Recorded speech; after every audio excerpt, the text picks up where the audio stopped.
আমরা যখন পূজা করি শিব ঠাকুরের মূর্তি পূজা খুব কম করি। যেটা আমরা করি সেটা হচ্ছে শিবলিঙ্গ পূজা। কিন্তু এই লিঙ্গ পূজাটা আমরা কেন করি এইটা আমাদের একটু সংক্ষেপে জেনে নেওয়া দরকার। কারণ যারা শাস্ত্র খুব বেশি পড়াশোনা করেন না আর যারা বিধর্মী, এই দুই প্রকৃতির লোক এই শিবলিঙ্গ পূজাটাকে নিয়ে অনেক সময় রসিকতা, নিন্দা, বিদ্রুপ এইসবগুলো করে। আসলে তাদের জ্ঞানের অভাব, সেইটা একটু আর বলার অপেক্ষা রাখে না। যে কোনো ধর্মে যখন কিছু উপাসনার জায়গায় রাখা হচ্ছে জানতে হবে তার কোনো আধ্যাত্মিক অর্থ আছে। তা নাহলে শুধু ছেলে খেলার জন্য কেউ অন্তত উপাসনার বিষয়ে করে তোলে না কোনো জিনিস। তবে আমাদের কাছে সবসময় সব বিষয়টা পরিষ্কার থাকে না। লিঙ্গ শব্দের অর্থটা, অনেক জিনিস আমাদের কাছে শব্দটাই পরিষ্কার নয়, সেই জন্য আমরা বুঝি না। আমরা লিঙ্গ শব্দের যেটা মানে বুঝি সেটা কিন্তু আসল মানে নয়। একটা সাধারণ মানুষকে যদি জিজ্ঞাসা করা হয় যে লিঙ্গ মানে কি, সঙ্গে সঙ্গে সে উত্তর দেবে যে পুরুষের জননেন্দ্রিয়। এইটা তো সহজ উত্তর, যে পুরুষ মানুষের জননেন্দ্রিয় হচ্ছে লিঙ্গ। এটা যে কোনো লোক উত্তর দেবে, বা উত্তর দেবার সময় একটু মুচকি হাসি হাসবে, ভালো কথা। কিন্তু সে আসল মানেটাই জানল না। লিঙ্গ শব্দের অর্থ হচ্ছে চিহ্ন, এইটা জেনে রাখা। পুংলিঙ্গ আর স্ত্রীলিঙ্গ। তাহলে স্ত্রীর ক্ষেত্রে আমরা লিঙ্গ শব্দটা কেন বলি? ক্লীবলিঙ্গ, সেক্ষেত্রে লিঙ্গ শব্দটা কেন বলছি? লিঙ্গ মানে যদি শুধু পুরুষের জননেন্দ্রিয় হয়, পুংলিঙ্গ, স্ত্রীলিঙ্গ, ক্লীবলিঙ্গ, তার মানে লিঙ্গ কি? চিহ্ন। যে চিহ্নটা দ্বারা অন্য বিষয় থেকে তাকে আমি আলাদা করছি, সেই চিহ্নটার নাম হচ্ছে লিঙ্গ। আমি যখনই অন্য বিষয় থেকে ঈশ্বরকে আলাদা করছি অমনি সেটা ঈশ্বর লিঙ্গ হলো। বিশ্বের ঈশ্বর পদার্থ আর জড় পদার্থ। ঈশ্বর পদার্থ মানে সচ্চিদানন্দ বিগ্রহ, আর ঈশ্বর ছাড়া অন্য যা কিছু আছে সেগুলো জড় পদার্থ। ঈশ্বর হচ্ছে চৈতন্য পদার্থ, আর ঈশ্বর ছাড়া যা কিছু আছে সেগুলো জড় পদার্থ। যখন জড় পদার্থের মধ্যে ঈশ্বর পদার্থের সংস্পর্শ ঘটে তখন জড় পদার্থও চৈতন্যময় হয়ে যায়। যেমন আমার দেহটা হচ্ছে জড় পদার্থ, কিন্তু দেহের মধ্যে একটুখানি আত্মা আছে। ঈশ্বর পদার্থ হচ্ছে আত্মা, সেটা যখনই দেহের সঙ্গে যুক্ত হয়ে গেল অমনি আমি একটা জ্যান্ত মানুষ। আর যেই আমার দেহ থেকে ঈশ্বর পদার্থটা বাদ চলে যাবে অমনি আমি একটা পচা গলা মরদেহ হয়ে যাবে। মুসলমান হলে, খ্রিস্টান হলে তার স্থান হবে কবরে, আর হিন্দু হলে তার স্থান হবে চিতায়। তাহলে যতক্ষণ আমাদের শরীরটার মধ্যে ঈশ্বর পদার্থ খেলা করছে ততক্ষণ পর্যন্ত আমার শরীরটা চৈতন্যময় রয়েছে, অর্থাৎ ঈশ্বরের চিহ্ন মানে লিঙ্গ যতক্ষণ আমার ভিতরে আছে ততক্ষণ আমি সজীব, না থাকলে আমি নির্জীব। ওই জন্য আমরা কিন্তু শিবলিঙ্গ পূজা করি, অর্থাৎ জড় পদার্থ থেকে ঈশ্বর পদার্থ আলাদা বোঝানোর জন্য ঈশ্বর লিঙ্গ বা শিবলিঙ্গ পূজা করা হচ্ছে। এই জন্য লিঙ্গ মানে চিহ্ন, এইটাকে আগে আমাদের বোঝা দরকার। কিন্তু আর এক ধাপে গিয়ে বলা হচ্ছে যে শিব ঠাকুরেরই লিঙ্গ কেন পুজো করা হচ্ছে? তাহলে বিষ্ণুর ক্ষেত্রে কেন বিষ্ণু লিঙ্গ পুজো করা হচ্ছে না, বা অন্যান্য দেবতার ক্ষেত্রে সেটা করা হচ্ছে না? শিব ঠাকুর অনাবৃত অবস্থায় সৃষ্টি তত্ত্ব প্রকাশ করেছেন, সেই জন্য তার লিঙ্গ উপাসনা করা হচ্ছে। সৃষ্টি যেখানে হয় সেখানে কোনো আবরণ চলে না। কিছু মায়েরা মনে করবেন না, একটু তত্ত্ব কথা আলোচনা করছি তো, মায়েরা যেন কিছু মনে করবেন না। যারা আছেন আমাকে সন্তান জ্ঞানে সবাই এখন দেখবেন, আমিও যে কজন এখানে নারী আছে সবাইকে মাতৃজ্ঞানই দিচ্ছি। যখন কোথাও সৃষ্টি তত্ত্ব খেলা করে সেখানে আবরণ চলে না। মনে করুন একটি মেয়ে গর্ভবতী হয়েছে, সেই মেয়েটির বাচ্চা হবে। এবার বাচ্চা হবার সময় যখন ডাক্তারের কাছে গেল, হয় ন্যাচারাল হবে তা নাহলে সিজারিয়ান হবে। প্রসব তো দুটোই পথ, হয় ন্যাচারালি হবে তা নাহলে সিজারিয়ান হবে। ন্যাচারালি হোক আর সিজারিয়ানই হোক, সেখানে কোনো আবরণ চলে কি? সৃষ্টিতত্ত্বের ক্ষেত্রে কখনোই আবরণ চলে না। আপনার জন্ম ন্যাচারালি হোক আর আপনার জন্ম সিজারিয়ান হোক, যেভাবেই হোক, যখন জন্মটি আপনার হয়েছে তখন কিন্তু সরাসরি অনাবৃত অবস্থায় আপনি প্রকাশিত হয়েছে। ঠিক তেমনি ভগবানের চিহ্ন, ভগবান শিব ঠাকুর যেহেতু অনাবৃত সত্য প্রকাশ করতে সবসময় ভালোবাসেন, এবং সৃষ্টি তত্ত্বটা মানুষের কাছে যদি উন্মুক্ত না থাকে, মানুষও সৃষ্টি তত্ত্ব উপলব্ধি করতে পারবে না। ওই জন্য শিব ঠাকুরের অন্য অঙ্গ বাদ দিয়ে তার সৃষ্টির জায়গাটিকেই উপাসনার অঙ্গীভূত করা হয়েছে। যখন ব্রহ্মা আর বিষ্ণুর মধ্যে কে বড় কে ছোট, এটা নিয়ে একটা দ্বন্দ্ব তৈরি হয়েছে, যে ব্রহ্মা বড় না বিষ্ণু বড়। এইটা চিন্তা করে তারা শিবের কাছে গিয়ে বলে যে তুমি ঠিক করে দাও আমাদের মধ্যে কে বড়। তখন শিব ঠাকুর বললেন যে তোমরা দুজনই গভীরভাবে ধ্যানে ডোবো, তারপরে তাকাও। যখন গভীরভাবে ধ্যানে ডুবার পর তাকালেন, দেখলেন বিরাট এক জ্যোতি স্বরূপ লম্বা হয়ে উপরে উঠে গেছে আর গভীর নিচে চলে গেছে। তার কোনো আদিও দেখা যাচ্ছে না, অন্তও দেখা যাচ্ছে না। তার মানে কোথায় শুরু আর কোথায় শেষ এটা দেখা যাচ্ছে না। একটা জ্যোতি, বিরাট বড় স্তম্ভের মতো একটা জ্যোতি, উপরের দিকেও শেষ নেই, নিচের দিকেও শেষ নেই। এই বিরাট বড় জ্যোতি স্বরূপ দেখে বললেন যে তোমরা দুজন দুদিকে যাও, যদি কখনো এটার শেষ দেখতে পাও তবে জানবে তার থেকে তুমি শ্রেষ্ঠ। একদিকে বিষ্ণু গেলেন, একদিকে ব্রহ্মা গেলেন, ওই জ্যোতির অন্ত কোথাও করতে পারলেন না। সেই জন্য শিব ঠাকুর ওই দীর্ঘ এক লম্বা জ্যোতির্লিঙ্গ রূপে প্রকাশিত হয়েছিলেন বলে সর্বত্র তার লিঙ্গ পূজা করা হয়। এটা আসলে জ্যোতির্লিঙ্গ। অত বড় জ্যোতির্লিঙ্গ আমরা পুজো করতে পারি না, তাই তার সংক্ষিপ্ত রূপ পাষাণময় বা মৃত্তিকাময় আমরা শিব পূজা করে থাকি। কোথাও মাটি দিয়েও শিবলিঙ্গ পুজো করা হয়, যেখানে যেখানে বাড়ি গৃহ প্রতিষ্ঠা হয়, গৃহপ্রবেশ হয় বা কোনো শান্তি কর্ম হয়, সেখানে দেখবেন মাটির শিবলিঙ্গ তৈরি করে পুজো করা হয়। তাহলে আমরা যেটা তৈরি করছি সেটা তো জ্যোতির্লিঙ্গ নয়, কিন্তু জ্যোতির্লিঙ্গের বিকল্প তৈরি করে আমরা পূজা করছি। পূজাটা করছি জ্যোতির্লিঙ্গকেই, সামনে রেখেছি আমাদের কাছে একটা প্রতীক। সেই প্রতীকটা আমাদের পাথরেরও হতে পারে, সেই প্রতীকটা স্ফটিকেরও হতে পারে, সেই প্রতীকটা সোনা, রূপো, পিতল এবং মাটি, যে কোনো কিছু দিয়ে হতে পারে। তাই আসলে আমরা পুজো করছি জ্যোতির্লিঙ্গকে, যে জ্যোতির শুরুও নেই শেষও নেই। সেই মহা জ্যোতির্লিঙ্গ হচ্ছে শিব ঠাকুর। আর সেই জ্যোতির্লিঙ্গ ভারতবর্ষে 12টি জায়গায় পূজিত হয়। ভগবান যখন সৃষ্টির অনাবরণ প্রকাশ করেছেন, সেই স্বরূপটাকে পূজা করা হয় শিবলিঙ্গ পূজার মধ্য দিয়ে। এই তত্ত্বটা যদি আমাদের মাথায় না থাকে তাহলে কিন্তু আমরা ঠিক ঠিক উত্তর দিতে পারবো না। আশা করি এইবার আপনাদেরকে কেউ প্রশ্ন করলে আপনারা বলতে পারবেন যে ভাই, আমরা কোনো পুরুষ মানুষের জননেন্দ্রিয় পুজো করি না, আমরা সৃষ্টি তত্ত্বটাকে পুজো করছি। কারণ ঈশ্বরের দ্বারাই এই সৃষ্টি তত্ত্ব পৃথিবীতে এসেছে। ঈশ্বর নিজে অনাবৃত সৃষ্টি তত্ত্ব প্রকাশ করেছিলেন। যখন জগতের সৃষ্টি হয়েছিল তখন কোনো কাপড় ছিল না, তখন কোনো প্যান্ট ছিল না, তখন কোনো লুঙ্গি ছিল না, ধুতি ছিল না। সৃষ্টি তত্ত্ব সবসময় অনাবৃত। এখনো তার প্রমাণ, যখন কোথাও কারো জন্ম হয় অনাবৃত থাকে জায়গাটা। তাই ঈশ্বর সৃষ্টিতত্ত্ব রূপে প্রকাশিত হয়েছেন বলেই তার জ্যোতির্ময় লিঙ্গটাকে উপাসনা করা হয়। জ্যোতির্লিঙ্গ হাতের কাছে পাওয়া যায় না, তাই পাথরের শিবলিঙ্গ বা মাটির শিবলিঙ্গ বা ধাতুময় শিবলিঙ্গ আমরা পূজা করছি। শিব শব্দের অর্থটা কি?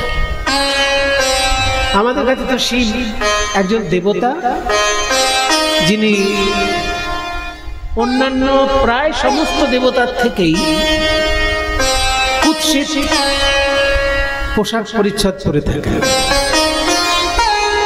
শিব ঠাকুর ছাড়া অন্য সব দেবতার পোশাক আর শিব ঠাকুরের পোশাক একেবারে আকাশ পাতাল তফাৎ, তাই না?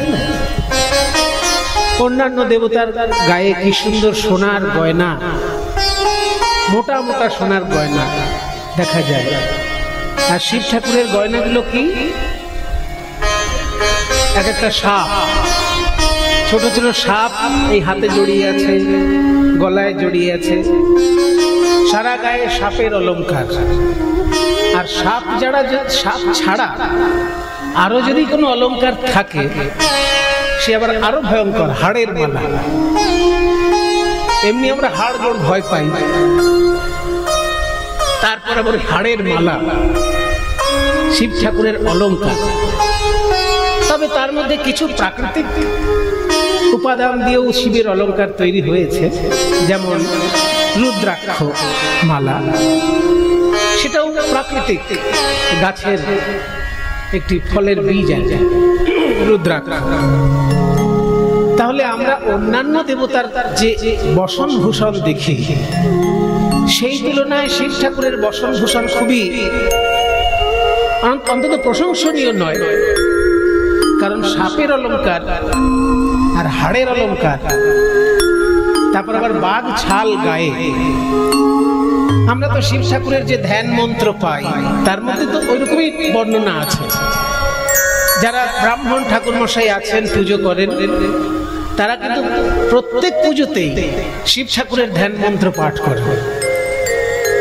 এবং হয় কি, যেহেতু আমাদের সংস্কৃত পড়াশোনা চর্চাটা কমে গেছে, ওই জন্য যে মন্ত্র বলছেন হয়তো নিজেই তার মানেটা বুঝতে পারছেন না, এমন হতে পারে। কিন্তু মুনি ঋষির তৈরি করা মন্ত্র তারা বলছেন, একটু মানে যারা খোঁজ খবর নেবে তাদের আরো ভালো লাগবে। শিব ঠাকুরের ধ্যান মন্ত্রটা আমি একটু আপনাদের সামনে বলছি, সবাই একটু হাত জোড় করুন। সব থেকে ভালো হয় কূর্ম মুদ্রায় হাতটা রাখা, ধ্যানের সময় কূর্ম মুদ্রায় হাত রাখতে। ওই যে সামনে একজন ঠাকুর বসে আছেন, উনি বুঝতে পেরেছেন, উনি করে ফেলেছেন অলরেডি। কূর্ম মুদ্রাটা কেমন? শিব ঠাকুরের ধ্যান বা যে কোনো দেবতা ধ্যান যখন করবেন, সেই ধ্যানের সময় একটা ফুলটাকে এই আঙুলগুলো দিয়ে ধরবেন। আমার হাতের দিকে ভালো করে দেখুন সবাই, নাহলে বুঝতে পারবেন না। এই যে 5টা আঙুল, তো এই 5টা আঙুলের মধ্যে বুড়ো আঙুলটাকে সামনে আনুন, করুন সবাই, করুন। বুড়ো আঙুলটাকে সামনে আনুন সবাই। 5টা আঙুলের মধ্যে বুড়ো আঙুলটাকে এরকম সামনাসামনি, মানে 4টে আঙুলের মুখোমুখি করে দিন বুড়ো আঙুলটাকে। করেছেন? এইবার উপরে যে 4টে আঙুল থাকলো তার মধ্যে মাঝখানের 2টো আঙুলকে নামিয়ে দিন। মাঝখানের 2টো দেখুন, আর নামান।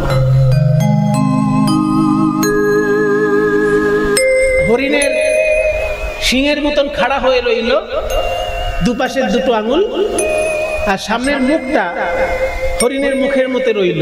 ওই জন্য এইটার নাম মৃগশীর্ষ মুদ্রা। মৃগশীর্ষ, হরিণের মাথা। মৃগশীর্ষ মানে হরিণের মাথা। এই যে মৃগশীর্ষ মুদ্রা রইল, একটুখানি ঘুরিয়ে দেবেন এরকম, মানে বুড়ো আঙুলটাকে সামনের দিকে করে দেবেন, তাহলে গোল মতো হয়ে যাবে মুখটা। এইবার বাঁদিকে হাতটার মধ্যে একই রকম ভাবে রাখবেন। বাঁদিকের হাতে মাঝখানের আঙুল 2টো মাঝখানে নিয়ে নেবেন, নিয়ে এইভাবে নিয়ে এই 2টো হাত পাশাপাশি করতে হবে। বাঁদিকে কিন্তু মৃগশীর্ষ মুদ্রা করা যাবে না। বাঁদিকের হাতটায় 3টে আঙুল ছাড়া থাকবে, শুধু মাঝের আঙুল 2টো নামবে।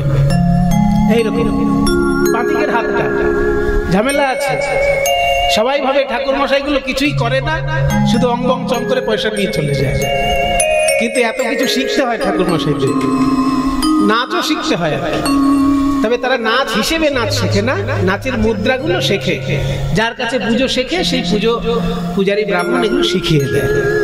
এই 5টা আঙুলের মধ্যে উপরের মাঝখানে 2টো আঙুল নামিয়ে দিতে হবে, আর 3টে আঙুল ছাড়া থাকবে।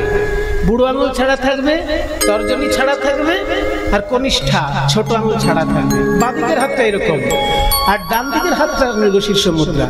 এই করে 2টো হাতকে একসঙ্গে জুড়ে দিয়ে দেখুন। জুড়ে দেওয়ার পর ডান হাতের বুড়ো আঙুলটা ছেড়ে দেবে। ছেড়ে দিলেই দেখবেন এই যে কচ্ছপের মতো দেখতে হয়ে গেল। ওই জন্য এর নাম হচ্ছে কূর্ম মুদ্রা।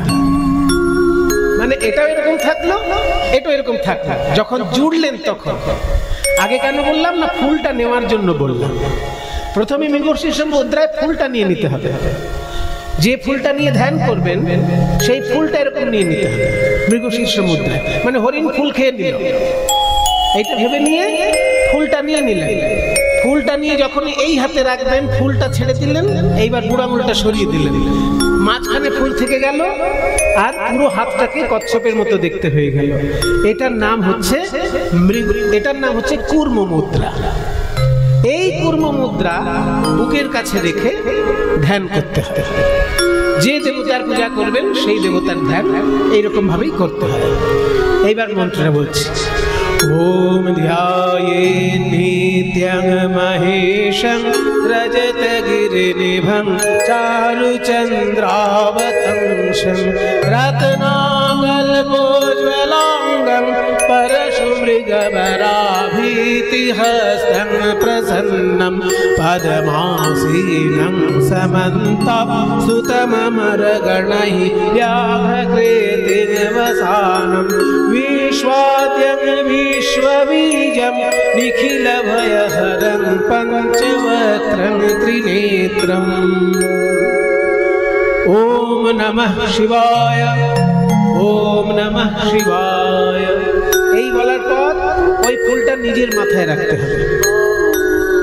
ধ্যান করে এই ফুলটা কিন্তু ঠাকুরকে দিয়ে দেওয়া যাবে না, ফুলটা নিজের মাথায় রাখতে হবে। কেন? এই ধ্যান করলাম মানে আমি আমার শরীরের মধ্যে দেবতাকে চিন্তা করে নিলাম। এবার আমার হৃদয় আসনটায় আলো করে বসলেন আমার দেবতা। তারপরে নিজের শরীরের সমস্ত কিছু পূজার উপকরণ মনে করে দেবতাকে নিবেদন করতে হবে। নিজের শরীরের ভেতর যা যা আছে সব দেবতাকে নিবেদন করতে হবে পূজার উপকরণ মনে করে। এতে আত্মসমর্পণ হয়ে গেল। তারপরে আবার ফুলটা নিতে হবে, ওই যে মাথায় রাখা ছিল ওই ফুলটাকে আবার ওই একই কায়দায় তুলে নিয়ে আবার ওই রকম ভাবে কচ্ছপের মতন হাতটাকে করে আবার ওইখানে হৃদয়ে ধরে আর একবার ধ্যান মন্ত্রটা বলতে হবে। এবার তালে বলি ওম ওম নমঃ শিবায়। একটু কষে ওম নমঃ শিবায়, ওম নমঃ শিবায়, ওম নমঃ শিবায়, ওম নমঃ শিবায়, ওম নমঃ শিবায়, ওম নমঃ শিবায়, ওম নমঃ শিবায়,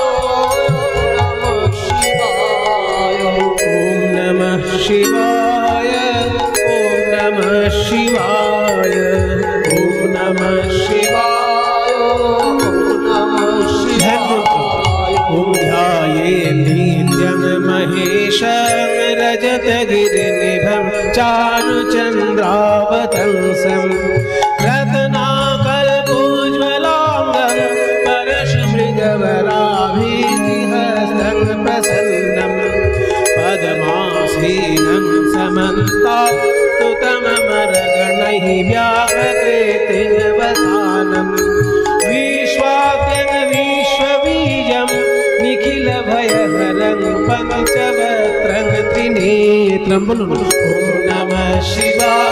সবাই ओम नमः शिवाय, ओम नमः शिवाय, ओम नमः शिवाय, ओम नमः शिवाय, ओम नमः शिवाय, ओम नमः शिवाय। এটা কিন্তু ঠাকুর মশাইরা পুজো করতে আসলেই বলবেন। সে দুর্গা পুজো হোক, কালী পুজো হোক, আর লক্ষ্মী পুজো হোক, আর সরস্বতী পুজো হোক, যে পুজো হোক, সমস্ত পুজোতেই আগে পঞ্চদেবতার উপাসনা করে নিতে হয়। মনে করুন সরস্বতী পুজো হচ্ছে, কিন্তু সেই সরস্বতী পুজো করতে গেলেও আগে 5 জন দেবতাকে পূজা করে নিতে হবে, তবে আরাধ্য দেবতা সরস্বতী তার পূজা হবে। এই জন্য সনাতন ধর্ম হচ্ছে গণতন্ত্রের ধর্ম। এখানে কারো একজনের দাদাগিরি চলছে না। অন্যান্য ধর্মে একজন দাদাগিরি করছে, কিন্তু সনাতন ধর্ম হচ্ছে গণতন্ত্র। আর গণতন্ত্রটা তো খুব সহজ ব্যাপার নয়। গণতন্ত্রের মধ্যে অনেক ঝুট ঝামেলা আছে, কিন্তু তবুও একজন চা বিক্রেতা একজন প্রধানমন্ত্রী হয়ে যেতে পারে গণতন্ত্রে। সেটা রাজতন্ত্র হলে সম্ভব হবে না, কি তাই না? চা বিক্রেতা প্রধানমন্ত্রী হতে পারে কি না? সেটা গণতন্ত্রেই সম্ভব। রাজতন্ত্রে কোনোদিন একজন চা বিক্রেতা এসে সিংহাসনে বসে যাবে, এ অসম্ভব। কিন্তু গণতন্ত্রে হতে পারে একজন চা বিক্রেতা একজন প্রধানমন্ত্রী, একজন ফুচকাওয়ালা মুখ্যমন্ত্রী হয়ে যেতে পারে। হয়তো ফুচকা বিক্রি করছে, কিন্তু এমন ভাবে ভোটে জিতলো মুখ্যমন্ত্রী হয়ে যেতেই পারে। এর নাম গণতন্ত্র। তা সনাতন ধর্মে কিন্তু উপাসনার মধ্যেই গণতন্ত্র রয়েছে। কারণ সপ্ত ঋষিকে না ডেকে আপনি প্রাণায়াম করতে পারবেন না। প্রাণায়াম করতে গেলে আগে সপ্ত ঋষিকে আপনাকে ডাকতে হবে, অথচ ঋষিদের সঙ্গে প্রাণায়ামের সম্পর্ক কম। প্রাণায়ামের সম্পর্কটা যোগীদের সঙ্গে সম্পর্ক বেশি। যোগীরা প্রাণায়ামকে উৎসাহিত করেছেন, ঋষিরা কিন্তু খুব বেশি প্রাণায়ামকে উৎসাহিত করেন। কিন্তু তবুও প্রাণায়াম করতে গেলে আগে সপ্ত ঋষিকে স্মরণ করতে হবে, তবে আপনি প্রাণায়াম করবেন। তার মানে গণতন্ত্র। একজন ঋষিকে ডাকলে হচ্ছে না, সপ্ত ঋষি 7 জনই গুরুত্বপূর্ণ। তেমনি যে কোনো পুজো করতে গেলে পঞ্চদেবতা আগে উপাসনা করতে হয়, 5 জনই গুরুত্বপূর্ণ। আপনার এই হাতের 5খানা আঙুল, আপনি একটাকে একেবারে তেল ঘি মাখিয়ে খুব সুন্দর করে দিলেন, আর 4টি ফালতু মানে কিছুই তার যত্ন করলেন না, তাহলে কি হাতটা ঠিক থাকবে? হাতে যদি 5টা আঙুল থাকে, 5টা আঙুলকেই সমানভাবে আপনি একটার শুধু নখ কাটলেন আর 4টের নখ কাটলেন না, তাহলে অবস্থাটা কি হবে? অভদ্র দেখাবে কি না? ভদ্র দেখাতে গেলে আপনার 5টা আঙুলেরই নখ কাটতে হবে। ঠিক তেমনি গণতন্ত্র হচ্ছে সনাতন ধর্ম। সারা পৃথিবীর লোক অবাক হয়ে যায় এই সব সত্য কথা শুনলে। আর অন্যান্য ধর্মে আপনি দেখবেন শুধু একজনের দাদাগিরি, কিন্তু সনাতন ধর্ম হচ্ছে গণতন্ত্র। কারণ 5 জন এখানে সমানভাবে সম্মান পাচ্ছে, এবং সেই 5 জন দেবতার মধ্যে একজন মহিলাও আছে। অন্যান্য ধর্মে আপনি দেখবেন মহিলা খুব একটা উপাস্য নয়, তাই না? অন্য ধর্মে ঈশ্বরের নাম তারা যাই বলুক, সেটা পুরুষ মানুষ। তাকে বাবা হিসেবে সম্মান করা হয়, তাকে প্রভু হিসেবে সম্মান করা হয়, কিন্তু তাকে কখনো মা হিসেবে ডাকা হয়। ইসলাম ধর্মে আল্লাহকে কেউ কোনোদিন মা বলবে? তাকে প্রভু বলতে পারে। মালিক ইয়াউমিদ্দিন, মানে অন্তিম দিনের বিচারের তিনি মালিক। তাহলে মালিক শব্দের অর্থ হচ্ছে প্রভু, তাহলে তাকে প্রভু বলে ডাকা হয়। ইসলাম ধর্মে ঈশ্বরকে প্রভু বলে ডাকা হয়, মা বলে ডাকা হয় না, বাবা বলেও ডাকা হয়। আর খ্রিস্টান ধর্মে ঈশ্বরকে বাবা বলে ডাকা হয়। গড ফাদার ইন হেভেন বলা হয় না? খ্রিস্টান ধর্মে দেখবেন যখন উপাসনা করে তারা গড বলে ফাদার ইন হেভেন এই বলে তারা উপাসনা করে। খ্রিস্টান ধর্ম যারা মানে, তাহলে খ্রিস্টান ধর্মে গডকে বাবা হিসেবে দেখা হচ্ছে, ইসলাম ধর্মে আল্লাহকে প্রভু হিসেবে দেখা হচ্ছে। কিন্তু আমাদের ধর্মে দেখুন, ঈশ্বর হিসেবে বাবাও হতে পারেন, যেমন বাবা ভোলানাথ, মাও হতে পারেন যেমন মা কালী, মা দুর্গা, আবার প্রভুও হতে পারেন ঈশ্বর শ্রীকৃষ্ণ, সবারই প্রভু, আর আমরা সবাই কৃষ্ণের দাস। তার মানে সমস্ত স্বরূপই এই সনাতন ধর্মে আপনি পাবেন। আপনি কোন পথে তাকে ডাকবেন সেটা আপনার রুচির উপরে এবং আপনার শারীরিক ক্ষমতার উপরে নির্ভর করছে। আপনার যেটা রুচি সম্মত মনে হবে আপনি সেই পথেই ডাকতে পারেন, ফল একই পাবেন, কম বেশি ফলের ব্যাপার। এই হচ্ছে সনাতন ধর্মের গণতন্ত্র, যেখানে যে কোনো দেবতা পুজো করতে গেলে 5 জন দেবতাকে আগে পুজো করতে হবে, এবং সেই 5 জনের মধ্যে একজন নারীও আছে, তার নাম দুর্গা। 5 জন দেবতা যে পুজো করতে হয়, পুজো করতে বসে সেই 5 জন কে কে? সবার আগে কে? হ্যাঁ, ওনাকে পুজো না করলে উনি অভিমান করবেন। সবার আগে গণেশ, সবার আগে গণেশ। কেন না? ওর মাথা কেটে গিয়ে হাতির মাথা বসেছিল, সেই জন্য অভিমান করেছিল। মাথায় যদি হাতির মাথা যদি থাকে আমায় তো কেউ মানবে না। তখন সব দেবতা মিলে ঠিক করলো যে তোমার পুজোই আগে হবে। তাহলে গণেশ আগে হচ্ছে। গণেশের পর কে? সূর্য। সূর্য ছাড়া যে যেখানে যতই লাফালাফি করুক জীবন শেষ। এক্ষুনি যদি সূর্য নিভে যায় আপনারা বেঁচে থাকতে পারবেন? সে খ্রিস্টান হোক, মুসলমান হোক, হিন্দু হোক, বৌদ্ধ হোক, কে বেঁচে থাকবে সূর্য ছাড়া? বেঁচে থাকতে গেলে তো অক্সিজেন চাই, আর অক্সিজেনটা তৈরি হচ্ছে কোথায়? গাছের পাতায়। কিভাবে তৈরি হচ্ছে? সূর্যের আলো এসে পড়ছে বলে। হ্যাঁ, সালোক সংশ্লেষ বলে, ফটোসিনথেসিস। তাহলে সূর্যের আলো এসে গাছের পাতায় পড়ছে, তাই অক্সিজেন তৈরি হচ্ছে, আর সেই অক্সিজেন নিয়ে আমরা বেঁচে আছি।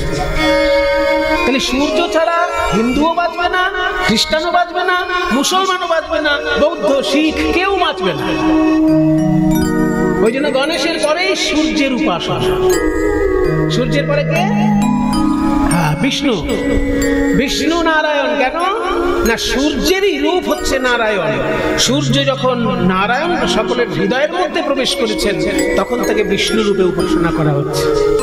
কারণ বিষ ধাতুর অর্থ হচ্ছে প্রবেশকারী। বিষ্ণু শব্দের অর্থ প্রবেশকারী। তিনি সকলের হৃদয়ে প্রবিষ্ট আছেন, প্রবিষ্ট রয়েছেন নারায়ণ রূপে। ওই জন্য তৃতীয় পুজোটা নারায়ণ। তাহলে প্রথমে হলো গণেশ, তারপর দীনেশ, তারপর হচ্ছে রমেশ। হ্যাঁ, এগুলো সব এস এস এস দিয়ে বলা যায়। গণেশ, দীনেশ, রমেশ, তারপরে কি আছে? মহাদেব। মহাদেবের নাম হচ্ছে উমেশ। উমা মানে দুর্গা, আর উমার স্বামী যেহেতু শিব ঠাকুর, ওই জন্য শিবের এক নাম উমেশ। তাহলে দীনেশ, গণেশ, রমেশ, উমেশ, আর লাস্টে কে আছে? মা দুর্গা। দুর্গাকে বলা হয় উমা। ওই জন্য পঞ্চদেবতার নাম সহজে মুখস্থ রাখতে গেলে এইভাবে বলতে হয়: গণেশ, দীনেশ, রমেশ, উমেশ, উমা। ছোট্টর মধ্যে হয়ে যাবে পাঁচজন দেবতার নাম: গণেশ, দীনেশ, রমেশ, উমেশ, উমা। পাঁচজন দেবতার নাম সংক্ষেপে, মানে অনুপ্রাস অলঙ্কার যুক্ত শব্দ হয়ে গেল। অনুপ্রাস অলঙ্কার হয়ে গেল না? গণেশ, দীনেশ, রমেশ, উমেশ, উমা। উমা লাস্টে উমেশ আর উমা এই দুটো সন্ধি করে ও ও চলে এলো। তাহলে গণেশ, দীনেশ, রমেশ, উমেশ, উমা, এই হচ্ছে পঞ্চদেবতা। তাহলে গণতন্ত্র হচ্ছে পরিষ্কার গণতন্ত্র। এমন নয় যে মেয়ে মানুষকে বাদ দিয়ে শুধু পুরুষ মানুষের গণতন্ত্র চলছে, তা নয়।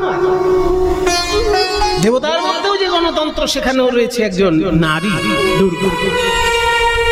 তাহলে শিব ঠাকুরকে যে পুজো করা হচ্ছে, এই শিব ঠাকুর ধ্যান যেটা বললাম, তার মানেটা একটু বলে দিই। কারণ পুজো করতে গেলে তো আর মানে বলার সুযোগ থাকে না, ওই কীর্তনের আসলে মানে বলার সুযোগ থাকে। ওম ধ্যায়ে নিত্যম মানে নিত্য ধ্যান করা উচিত। ধ্যায়ে মানে নিত্য ধ্যান করা উচিত। নিত্যম মানে রোজ, নিত্য ধ্যান করা উচিত, পার্মানেন্টলি। ধ্যায়ে নিত্যম মহেশম। মহেশ মানে শিব ঠাকুর। ধ্যায়ে নিত্যং মহেশম। তারপর কি? রজত গিরি নিভম। রজত মানে রূপ, গিরি মানে পর্বত, নিভম মানে মতন, রূপর পর্বতের মতো। শিব ঠাকুর যখন সারা গায়ে সাদা ছাই মেখে বসে আছেন, দেখে মনে হচ্ছে যেন রূপর একটা পর্বত। ধ্যায়ে নিত্যং মহেশম রজত গিরি নিভম। তারপর চারু চন্দ্রাবতংশম। চারু মানে সুন্দর, চন্দ্র মানে চাঁদ, অবতংশ মানে মাথার অলঙ্কার। তাহলে সুন্দর একটি চাঁদ, অলঙ্কার যাহা, মাথায় অলঙ্কার হিসেবে তার এক টুকরো চাঁদ রয়েছে। ধ্যায়ে নিত্যং মহেশম রজত গিরি নিভং চারু চন্দ্রাবতংশম। এবার রত্নাকল্পোজ্জ্বলাঙ্গম। রত্নের আকল্পের মতো দেখতে তার উজ্জ্বল অঙ্গ।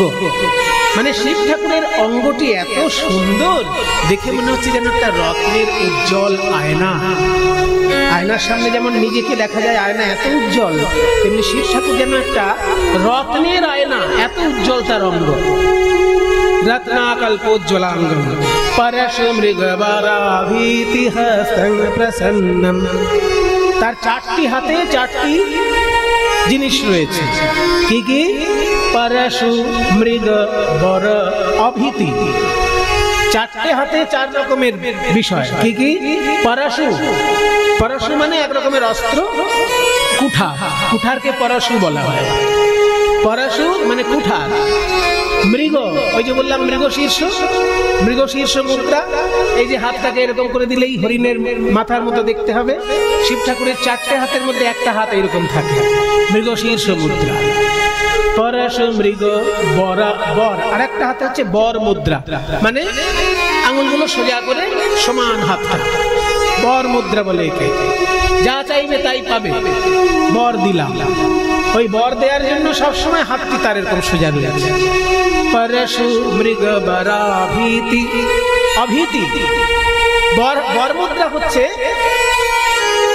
এই চারটি আঙুল, তার মধ্যে অনামিকার গোড়ায় বুড়ো আঙুলটা থাকবে, এটা হচ্ছে বর মুদ্রা। আর অভয় মুদ্রা হচ্ছে পাঁচটা আঙুলই যখন সমান থাকবে। অভয় আর বর এই দু রকমের মুদ্রা আছে হাতে। অভয় মুদ্রা হচ্ছে পাঁচটা আঙুলই যখন সমান, তোমাদের ভয় নেই, আমি আছি, এটা বোঝানোর জন্য পাঁচটা আঙুল সমান, এটা হচ্ছে অভয় মুদ্রা। আর বর মুদ্রা আশীর্বাদ করার জন্য যে মুদ্রা, সেটা হচ্ছে বুড়ো আঙুলটাকে অনামিকার গোড়ায় ঠেকাতে হবে, এইরকম আশীর্বাদ করার মুদ্রা। তাহলে শিব ঠাকুরের চারটে হাতে চারটে মুদ্রা। একটা হচ্ছে পরশু মুদ্রা মানে কুঠারের মুদ্রা, আর একটা হচ্ছে মৃগশীর্ষ মুদ্রা, আর একটা হচ্ছে বর মুদ্রা মানে আশীর্বাদের মুদ্রা, আর একটা হচ্ছে অভয় মুদ্রা, পাঁচটা আঙুলি সমান।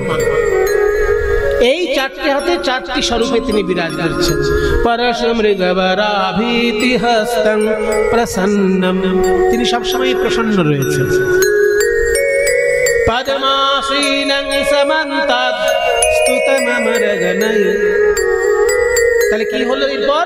ওম ধ্যায়ে নিত্যং মহেশং রজতগিরিনিভং চারুচন্দ্রাবতং রত্নাকল্পোজ্জ্বলাঙ্গং পরশুমৃগবরাভীতি হস্তং প্রসন্নম। পদ্মাসীনং সমন্তাৎ স্তুতম। পদ্মাসীনম মানে পদ্মাসনে তিনি বসে আছেন। পদ্মাসন আপনারা জানেন, ছোটবেলায় যখন ব্যায়াম শিখেছেন, সব থেকে সহজ আসন পদ্মাসন, কিন্তু ধ্যান করতে গেলে ওই আসনটাই লাগে। পদ্মাসীনম সমন্তাৎ। সমন্তাৎ মানে চারিদিক থেকে। এই যে আপনারা যেমন চারিদিক থেকে আমার দিকে মুখ করে বসে আছেন, এই চারিদিক থেকে এইটা সংস্কৃতে বলা হয় সমন্তাৎ। পদ্মাসীনং সমন্তাৎ। সমন্তাৎ মানে চারিদিক থেকে। স্তুতম অমরগণৈ। দেবতাগণ চারিদিক থেকে তাকে স্তব করছে। পদ্মাসীনং সমন্তাৎ স্তুতম অমরগণৈ ব্যাঘ্রকৃতিং বসানম। বাঘের ছাল যার অঙ্গে বস্ত্র হয়ে শোভা পাচ্ছে। পদ্মাসীনং সমন্তাৎ স্তুতম অমরগণৈ ব্যাঘ্রকৃতিং বসানম। বিশ্বদ্যম, বিশ্বের তিনি আদি। বিশ্বরূপম, তিনি আবার বিশ্বরূপে প্রকাশিত। নিখিল ভয়হরম, সমস্ত ভয় তিনি হরণ করেন। পঞ্চবক্ত্রম, পাঁচটি তার মুখ, চারদিকে চারটে আর উপরের দিকে একটা। চারদিকে চারটে মুখ আছে আর উপরের দিকে একটা। এমন নয় যে এরকম পাঁচখানা মুখ সাইডে সব, তা না, চারদিকে চারখানা মুখ আর উপরের দিকে একটা মুখ। পঞ্চবক্ত্রম ত্রিনেত্রম, আর প্রতি মাথায় তিনটে করে তার নয়ন রয়েছে। এই যে শিব ঠাকুরের ধ্যান আমরা দেখলাম, সেখানে পরিষ্কার বলেই দিল যে সাদা রজতগিরিনিভম, মানে পর্বত একেবারে যেন রূপোর পর্বতের মতো দেখতে। ছাই মেঘে তিনি এমন ভাবে বসে আছেন যে রূপোর পর্বতের মতো দেখতে লাগছে। আবার তার বস্ত্র হিসেবে বলা হলো বাঘের ছাল। তাহলে এই যে বাঘের ছাল, এই যে তার হাড়ের মালা, সাপের মালা, কিন্তু তার নামের মানেটা যদি আপনারা জানেন, তাহলে দেখবেন ওই রূপের দিকে, ওই বস্ত্রালঙ্কারের দিকে আপনাদের নয়ন যাবে না। শিব শব্দের অর্থ কি? শিব মানেটা কি? সত্যম শিবম সুন্দরম, এই কথা কত শুনেছেন? সে একটা আধুনিক গান ছিল না, 3টি মন্ত্র নিয়ে যাদের জীবন, সত্যম শিবম সুন্দরম, আছে না একটা গান? তাহলে সত্যম শিবম সুন্দরম, শিব মানে কি তাহলে? সত্যম মানে তো বুঝলাম ট্রুথ, সত্য মানে ট্রুথ, তাহলে শিব মানে কে বললেন দাদা? ওই দেখুন ওইখান থেকে একজন বলেছেন, দেখেছেন সব চুল পেকে গেছে, জ্ঞানের বহুদিনের জ্ঞান সঞ্চয় হয়েছে, সেই জন্য বলতে পেরেছে।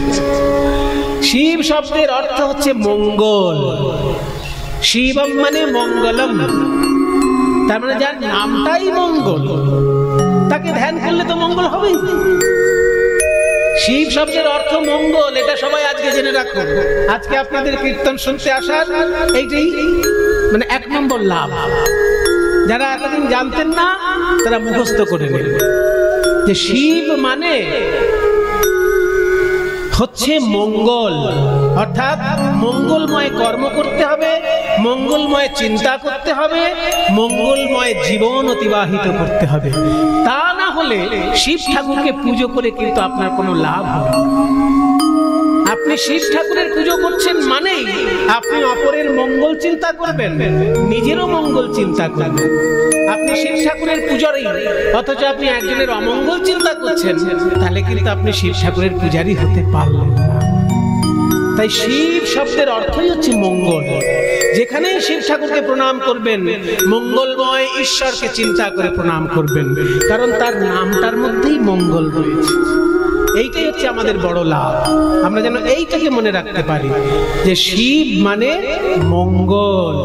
শিব ঠাকুরকে আমরা যখন পুজো করব, শিব ঠাকুরকে আমরা যখন প্রণাম করব, সঙ্গে সঙ্গে সারা পৃথিবীর মঙ্গল চিন্তা করব। এই জ্যোতির্ময় স্বরূপে শিব ঠাকুর ভারতবর্ষে 12টি জায়গায় পূজা গ্রহণ করে। যদিও অনন্ত শিব মন্দির সারা ভারতবর্ষে রয়েছে, কিন্তু 12টি জায়গায় শিব ঠাকুরের বিশেষ বিশেষ উপলব্ধি হয়েছে। আমাদের অনেক ভাগ্য ভালো, যখন দেশ ভাগাভাগি হয়ে গেছিল ভাগ্যে সেই 12টি শিবলিঙ্গের একটাও ভারতবর্ষের বাইরে পড়ে, তাই না বাবা? 51 পীঠের অনেকগুলো পেট কিন্তু ভারতের বাইরে পড়ে গেছে। 51 পীঠ, মায়ের যে সতীপীঠ 51টি পীঠ, তার মধ্যে অনেকগুলো পীঠ বাংলাদেশে পড়ে গেছে। এবার বাংলাদেশে কজনের যাওয়ার সুযোগ হতে, আর যা ঝামেলা বাংলাদেশের মাঝে মাঝে হয় কে জানে। কাজী বাংলাদেশে গিয়ে আপনি যে প্রত্যেকটি সতীপীঠে প্রণাম করতে পারবেন সবসময় সেই সুযোগ নাও থাকতে পারে। আর পাকিস্তান তো আমি ছেড়েই দিলাম, সেখানে প্রাণের ভয় নিয়ে সাধারণত কেউই যেতে পারে না। যারা যায় অত্যন্ত প্রাণের ভয় নিয়ে যায়, কপাল ভালো থাকলে প্রাণ নিয়ে ফিরে আসে, তাই না? তাহলে 51 পীঠের মধ্যে বেশ কয়েকটি পীঠস্থান পাকিস্তানে পড়ে গেছে, বেশ কয়েকটি পীঠস্থান বাংলাদেশে পড়ে গেছে। কিন্তু আমাদের কপাল ভালো যে 12টি জ্যোতির্লিঙ্গের মধ্যে একটাও জ্যোতির্লিঙ্গ ভারত দেশের বাইরে পড়ে না। এটা যে আমাদের কত বড় ভাগ্য ভালো সেটা আপনারা উপলব্ধি করলে বুঝতে পারবেন। 12টি জ্যোতির্লিঙ্গ কোথায় কোথায় পাবেন? বেশি পয়সা খরচা যদি করতে না চান তাহলে বাংলার পাশেই রয়েছে ঝাড়খণ্ডে, আগে ঝাড়খণ্ডে গিয়ে প্রণাম করে আসুন। হ্যাঁ, ঝাড়খণ্ডে রয়েছে বৈদ্যনাথ, ওইটা হচ্ছে দ্বাদশ জ্যোতির্লিঙ্গের একটি, কিন্তু প্রথমটি ওইটি নয়। প্রথম জ্যোতির্লিঙ্গ হচ্ছে গুজরাট, গুজরাটের সোমনাথ মন্দির হচ্ছে দ্বাদশ জ্যোতির্লিঙ্গের প্রথম জ্যোতির্লিঙ্গ। শিব ঠাকুর সারা ভারত ভূমিতে 12টি জায়গায় যে আত্মপ্রকাশ করেছেন ওই জ্যোতির্ময় লিঙ্গ রূপে, সেইটার প্রথম স্থান হচ্ছে গুজরাটের সোমনাথ। কিন্তু আমাদের হাতের কাছে রয়েছে যেটা, সেটা হচ্ছে ঝাড়খণ্ড। আপনি যাবেন এখান থেকে নিজের গাড়ি হোক যেভাবে হোক 4-5 ঘন্টার মধ্যেই পৌঁছে যাবেন বৈদ্যনাথ, তাই না? দেওঘর, দেবগৃহ, দেবতার গৃহ বলেই দেবগৃহ বা বৈদ্যনাথ ধাম। এই হ্যাঁ দেবঘর, আর সংস্কৃতে বলা হতো দেওঘর, দেবগৃহ, দেবগৃহ। সেখান থেকে বাংলা হিন্দিতে দেবঘর, তারপরে এখন বটা ওতে পরিণত হিন্দি উচ্চারণে দেওঘর হয়ে গেছে। যাবেন, এটা দ্বাদশ জ্যোতির্লিঙ্গের এক জ্যোতির্লিঙ্গ। আরেকটু যদি পা বাড়াতে পারেন তাহলে বেনারস চলে যাবেন। বেনারসে চলে গেলেই বিশ্বনাথ মন্দিরে প্রণাম করবেন। আজকে শিব ঠাকুরের মন্দিরের প্রতিষ্ঠা উপলক্ষে যিনি এই কীর্তনের দায়িত্ব গ্রহণ করেছেন বা মন্দির যিনি পুনঃপ্রতিষ্ঠা করিয়েছেন, তার নামটাও বিশ্বনাথ, বিশ্বনাথ গুপ্ত মহাশয়। আর দ্বাদশ জ্যোতির্লিঙ্গের মধ্যে এক জ্যোতির্লিঙ্গ হচ্ছে বিশ্বনাথ। সেটা কোথায়? বেনারস। ভারতবর্ষের মধ্যে অত্যাশ্চর্য মহাতীর্থ বেনারস। কারণ এই একটি জায়গায় 5000 বছর ধরে বেদ মন্ত্রের চর্চা, সঙ্গীত চর্চা, যেমন উচ্চ শিক্ষা তেমনি উচ্চাঙ্গ সঙ্গীত, দুটো জিনিসের চর্চা সমান হয়েছে।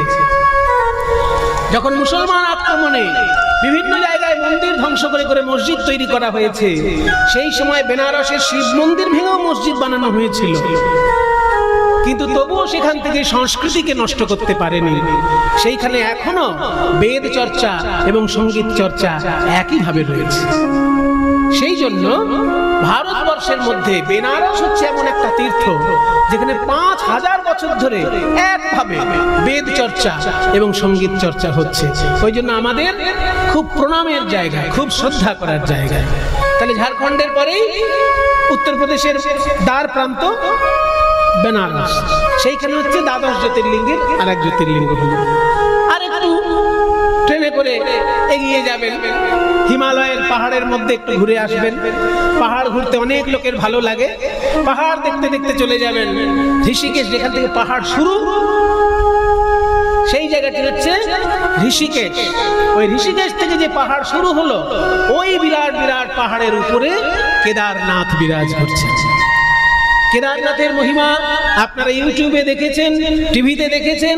যখন হিমালয়ের বড় বড় পাহাড় ভেঙে পড়ছে মহাবন্যায়, সেই সময় কেদারনাথের মন্দিরের পেছনে কোত্থেকে এসে একটা বড় পাথর এমন ভাবে আটকে দিল যে সব ভেসে গেলেও কেদারনাথের মন্দির ভেসে যায়। এই মহামহিমা।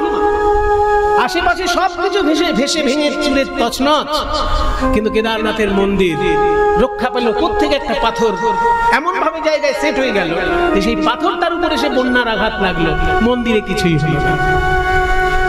আশ্চর্য। আমার সৌভাগ্য, আমি ওই কেদারনাথ দর্শন করে এসেছি, কিন্তু ওই বন্যা হবার আগে গেছিলাম। এখন নাকি একটু যাওয়াটা দুর্গম হয়ে গেছে শুনেছি, কিন্তু আমি গেছিলাম যখন বন্যা হয়ে গেছিল তার আগে। আমার জীবনে একটা সংকল্প ছিল যে 2012 সালের মধ্যে আমার যেন দ্বাদশ জ্যোতির্লিঙ্গ দর্শন সম্পূর্ণ হয়ে যায়। কারণ বুড়ো বয়সে তীর্থ হয় না। বুড়ো বয়সে আপনি কোটিপতি হয়ে ঘরের মধ্যে এসি ঘরে বসে থাকবেন আর হাঁপাবেন, কিন্তু তীর্থ হবে না। তীর্থ করতে গেলে আপনাকে 30 বছর থেকে শুরু করে দিতে হবে।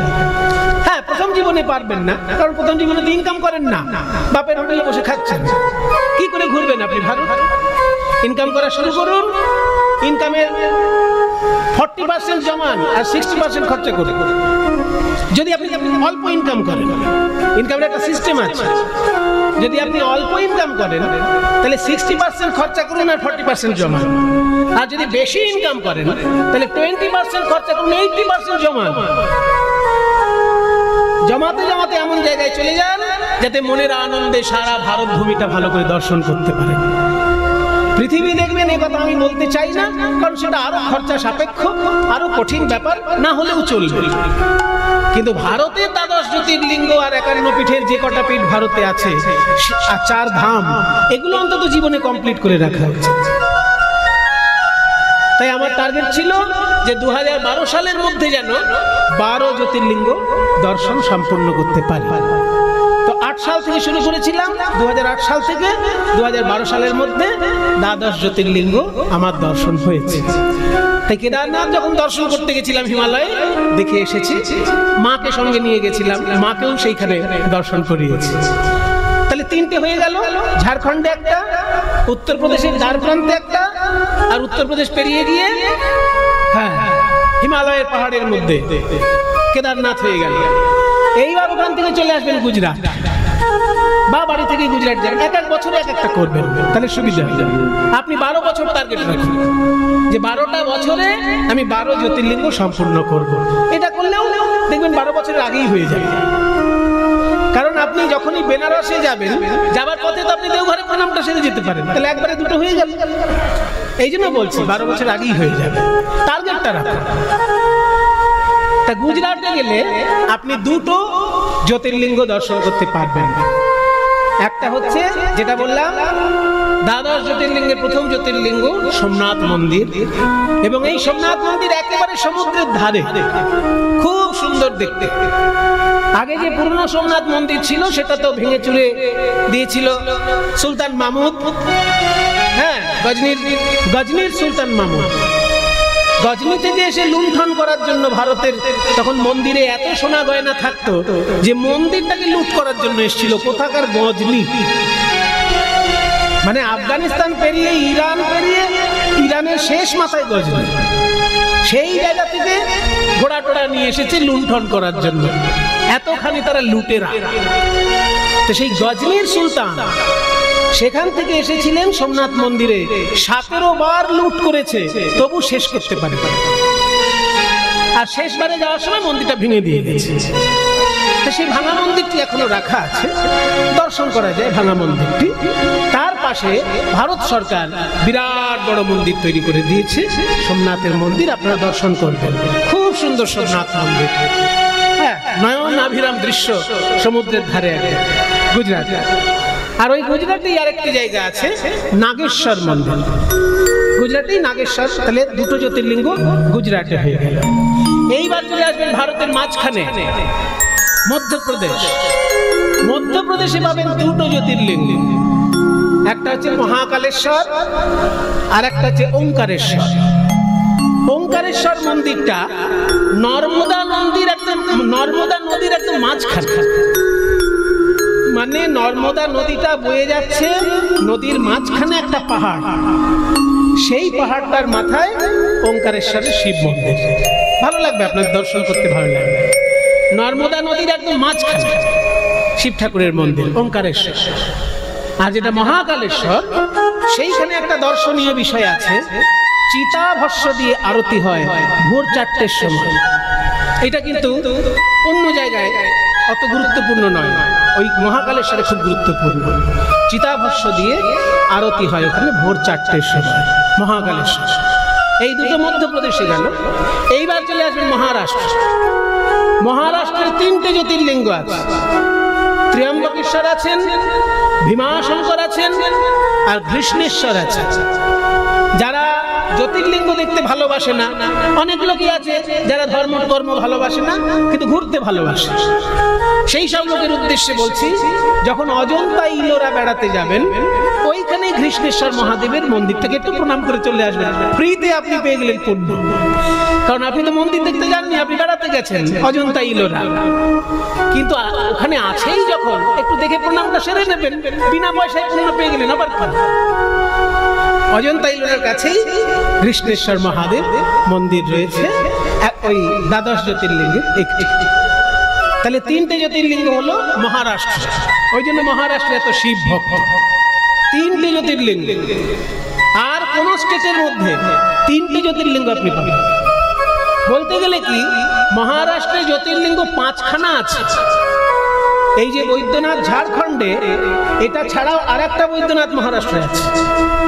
ওই যে বললাম নাগেশ্বর গুজরাটে, ওই আরেকটি নাগেশ্বর মহারাষ্ট্রেও আছে। আমি যখন দর্শনে বেরিয়েছিলাম, মহারাষ্ট্রের 5টি জ্যোতির্লিঙ্গই দর্শন করেছি। কোনটা আসল কোনটা নকল অত আমার বোঝার দরকার, শুনতে পেলেই প্রণাম করব। কেন না, কোনো না কোনো মহাপুরুষ তো ওখানে গেছেন, তার চরণ ধুলিটা তো আমার মাথায় থাকবে। এইটা হচ্ছে লক্ষ্য। বেশি যুক্তি তর্কের জালে যাবেন না, তাহলে জীবনটা খালি খালি পার হয়ে যাবে, আনন্দ পাবেন না। আনন্দ পেতে গেলে শুনলেই প্রণাম করবেন, তাহলেই আনন্দ পাবেন। তাহলে মহারাষ্ট্রে 5টি জ্যোতির্লিঙ্গের মধ্যে 3টি প্রধান, একটা হচ্ছে বললাম ভীমাশঙ্কর, একটা ত্র্যম্বকেশ্বর, আর একটা হচ্ছে কৃষ্ণেশ্বর। এইবার আপনি ভারতের দক্ষিণ দিকে চলে যাবেন। দক্ষিণ দিকে গেলে অন্ধ্রপ্রদেশে একটা জ্যোতির্লিঙ্গ আছে, তার নাম মল্লিকার্জুন। পাহাড়ি অঞ্চল, উপরের দিকে মন্দির, মল্লিকার্জুন শিব ঠাকুরের নাম। ওইখানে শিব ঠাকুরের রয়েছে 51 পীঠের এক পীঠও আবার ওইখানে। ওখানে আবার 51 পীঠের এক পীঠও আপনার দর্শন হয়ে যাবে। ওখানে মাতা ভ্রামরী 51 পীঠের মধ্যে এক পীঠ, ওইখানে যেখানে শিব ঠাকুর তার পাশেই 51 পীঠের এক পীঠ মায়ের মন্দির, ওইখানে প্রণাম করবেন। তাহলে একই সঙ্গে দ্বাদশ জ্যোতির্লিঙ্গের এক লিঙ্গ প্রণাম হলো, 51 পীঠের এক পীঠ প্রণাম হলো। আর ওইখানে শিব ঠাকুরের মহিমা হচ্ছে উনি সব সময় সঙ্গীত ভালোবাসেন। ওখানে সব সময় কোনো না কোনো রাগ চর্চা হচ্ছে, কোনো না কোনো রাগের চর্চা ওখানে চলছে, কারণ সঙ্গীতময় শিব ঠাকুরের উপাসনা ওই মল্লিকার্জুন। এইবার আরো দক্ষিণ দিকে যান, আরো দক্ষিণ দিকে যান, তামিলনাড়ু পেয়ে যান। তামিলনাড়ুতে হচ্ছে শেষ জ্যোতির্লিঙ্গ রামেশ্বরম। তামিলনাড়ু যেখান থেকে রামচন্দ্র শ্রীলঙ্কায় যাওয়ার জন্য সেতু বানিয়েছিলেন, ওই জায়গাটি হচ্ছে রামেশ্বরম শিব মন্দির। এবং আশ্চর্য ব্যাপার, এই রামেশ্বরম কিন্তু একসঙ্গে বৈষ্ণব এবং শৈব তীর্থ। কারণ রামেশ্বরের শিবের মাথায় যদি কেউ গঙ্গা জল ঢালতে পারে, আপনারা যাবার সময় এখান থেকে গঙ্গা জল নিয়ে যাবেন, আর যদি নিয়ে যেতে না পারেন ওখানে গঙ্গা জল বিক্রি হয়, কিনে নেবেন। গঙ্গা জল বিক্রি হয় ওখানে।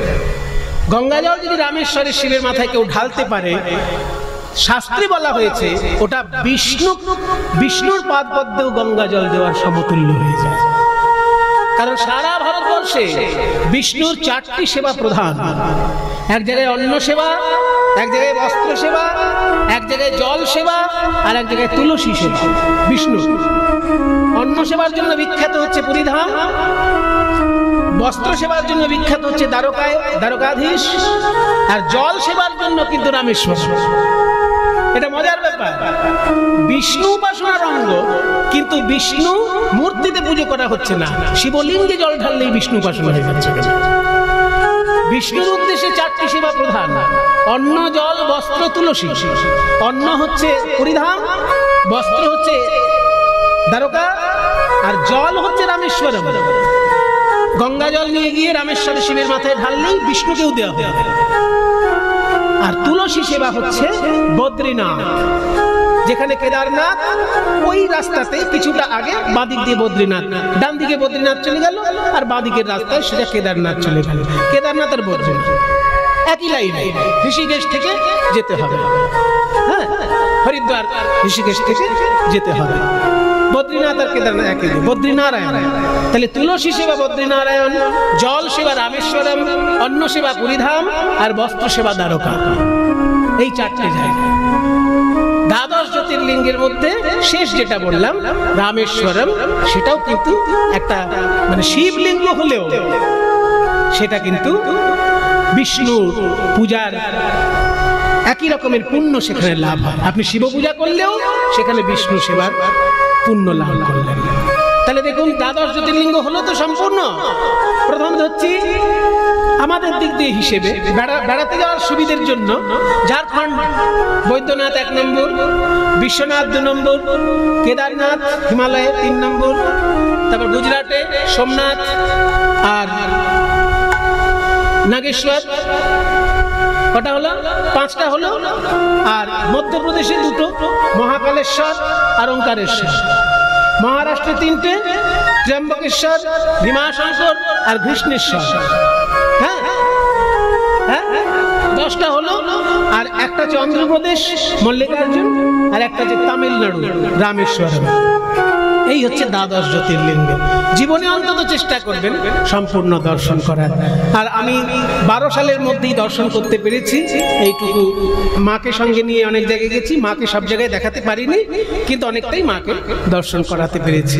সবাই মিলে একবার বলুন, শিব ঠাকুর কি নমঃ পার্বতী পদে হর হর মহাদেব। আমি বলবো নমঃ পার্বতী পদে, আর আপনারা বলবেন হর হর মহাদেব। 3বার বলুন। ও নমঃ পার্বতী পদে হর হর মহাদেব। জোরে বলুন, শক্তি লাভ হবে। ওম নমঃ পার্বতী পদে হর হর মহাদেব। ওম নমঃ পার্বতী পদে হর হর মহাদেব। আমরা শিব ঠাকুরকে প্রণাম করব। কেন না, শিব শব্দের অর্থই মঙ্গল। ভগবান মঙ্গলময়, তিনি আমার মঙ্গল করবেন, আমার আশেপাশে সবার মঙ্গল করবেন। তার উপাসনা করে জগতের মঙ্গল চিন্তা করব। আজকে মহাপ্রভুর ভাবটি কি না, পূর্বলীলা চিন্তা করে তিনি প্রাণনাথ প্রাণনাথ বলে কেঁদে কেঁদে মাটিতে গড়াচ্ছেন। কাঁদে আর রজনী পোহায় পোহায় গো, কাঁদিয়া রজনী পোহায়,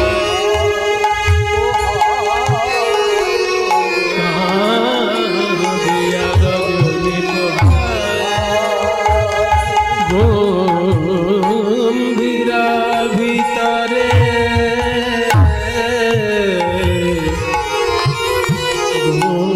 গম্ভীরা ভিতরে গোরা গোরা রায়, গম্ভীরা ভিতরে গোরা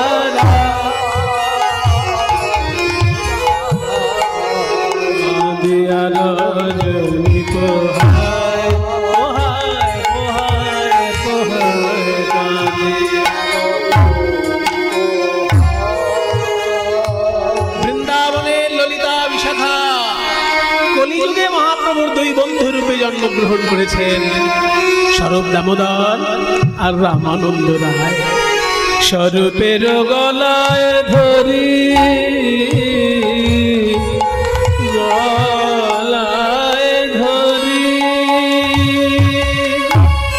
প্রভুর দু নয়নে বহে বারি।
আসিল না কেন শ্যামরায় শ্যামরায় গো, কাঁদিয়া রজনী